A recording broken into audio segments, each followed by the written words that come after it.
The morning sun broke gently across the horizon, washing the plains in golden dust.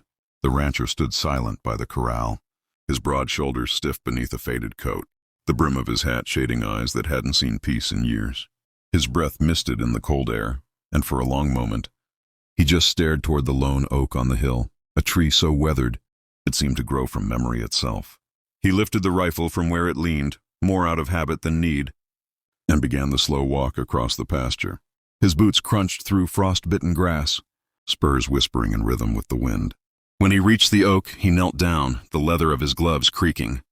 From his coat, he drew a dented tin cup, its surface worn smooth from years of touch. He filled it carefully with water from his canteen, the clear liquid trembling in the cold air. Then wordlessly, he placed it at the roots of the oak. The act took less than a minute. Yet when he stood again, something in his face softened, as if a burden had been lifted just slightly. He looked out toward the plains, where the horizon blurred into eternity, and tipped his hat. Every morning he repeated this ritual, never missing a day, never explaining why. Back at the ranch, the hands whispered.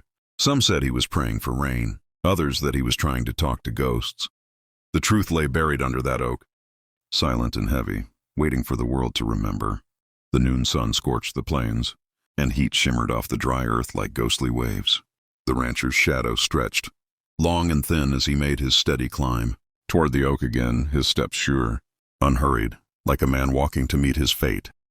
From behind the ridge, the young drifter followed, curiosity pulling him closer than caution ever could.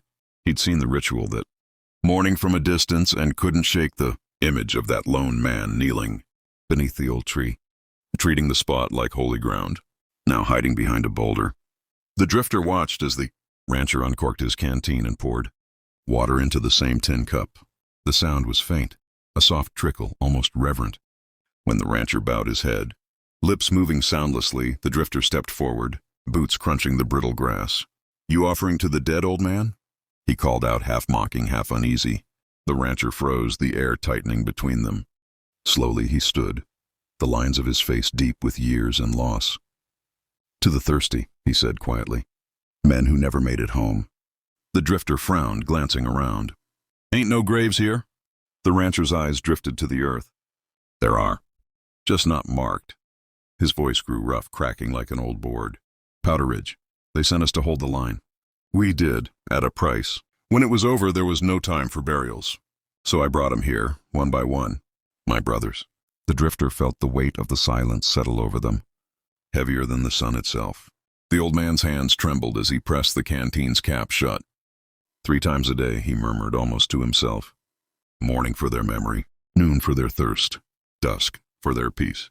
The wind stirred the grass, carrying a whisper through the valley, a sound that made even the drifter bow his head. For the first time he understood this was no madness. It was devotion, a promise too sacred for words. By dusk the sky had turned the color of burning copper, the sun sinking behind the far hills as the rancher made his way once more to the oak. But this time he wasn't alone. The drifter had gone to town, his voice urgent, his words impossible to ignore.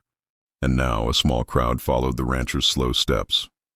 Townsfolk, ranch hands, old soldiers with medals tucked away in drawers, and widows who still wore black after all these years. The rancher said nothing as they approached the hill.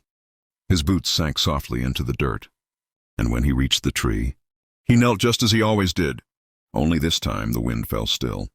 The prairie, the town, even the cattle in the distance seemed to hold their breath.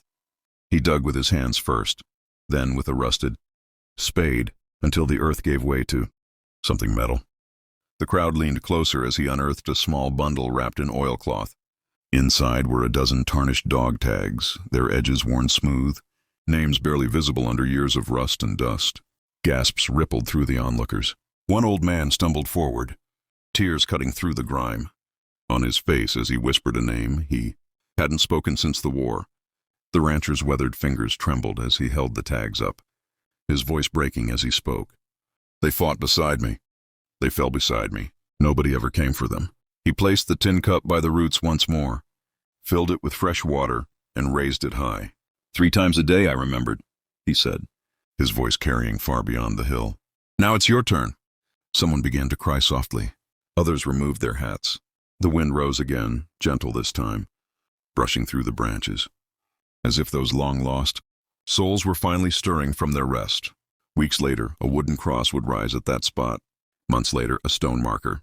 And years later, people would call it Ridge Memorial, the place where one man's promise brought a forgotten chapter of history back to life.